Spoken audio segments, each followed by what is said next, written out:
Hey, in this video, I'm going to show you 2 ways to do a twisted center double decrease. The first way is a little spicy because it requires you to drop a stitch off the needle temporarily. And the second way will just be, it'll be no risk.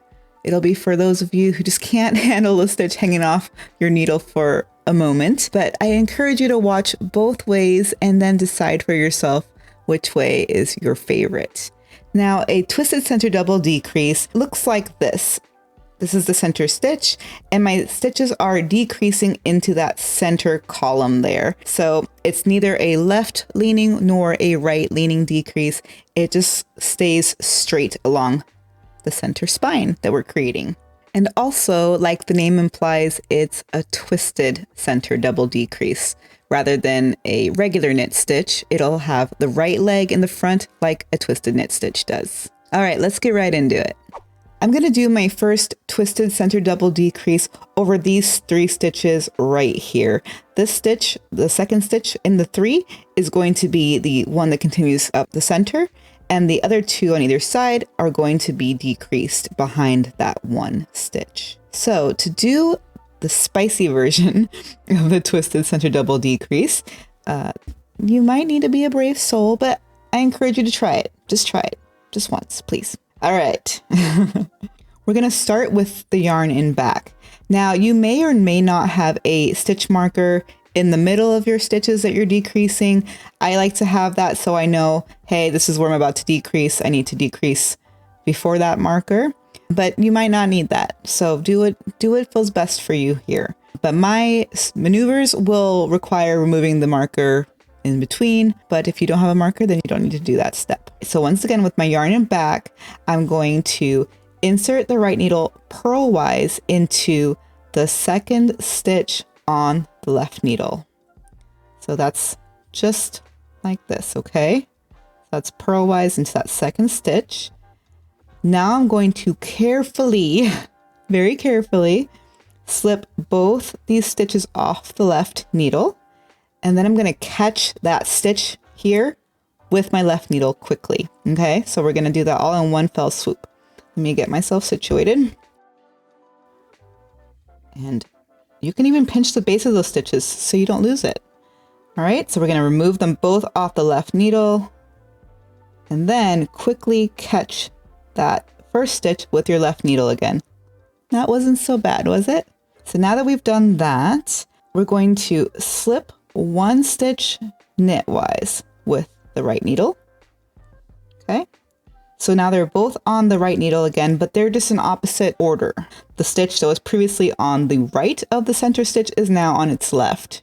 If you have a marker, remove the marker, set it aside for just a moment, knit one stitch,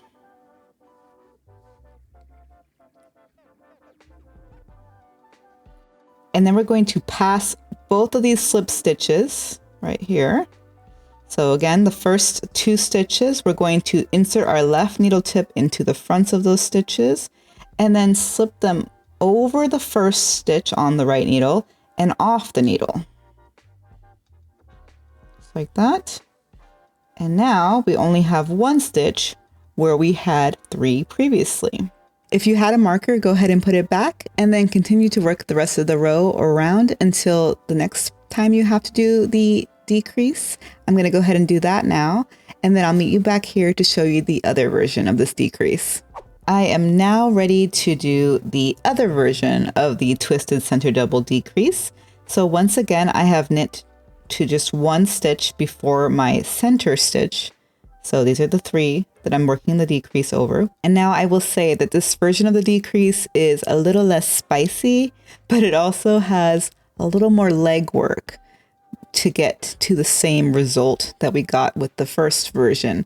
So just keep that in mind as we're about to do these steps. So once again, with our yarn in the back, slip the first stitch purlwise, slip the center stitch, the one that's going to be in the middle, slip that one purlwise through the back loop. So grab that back leg of this stitch, just like that, slip it over. Then slip both of these stitches back to the left needle by inserting your left needle into the fronts of both of those stitches. slipping them off the right needle. Then take your right needle and insert it into those 2 stitches, once again, knitwise. It's gonna look like you're knitting them both together, but you're not. You're just gonna slip them that way. All right. And now, just like in the first version, the stitches are in a different order. Go ahead and remove your marker. Knit the 3rd stitch of this set and pass those 2 stitches over the knitted stitch. And just like before, we have 1 stitch now where there were 3, and the stitches on either side are leading up into it in kind of a triangle formation there. So which version of this decrease did you prefer, the spicy or the risk-free? Let me know in the comments. Tap the like button if you enjoyed this video, and consider subscribing if you aren't already. All right, I'll see you in the next video. Bye!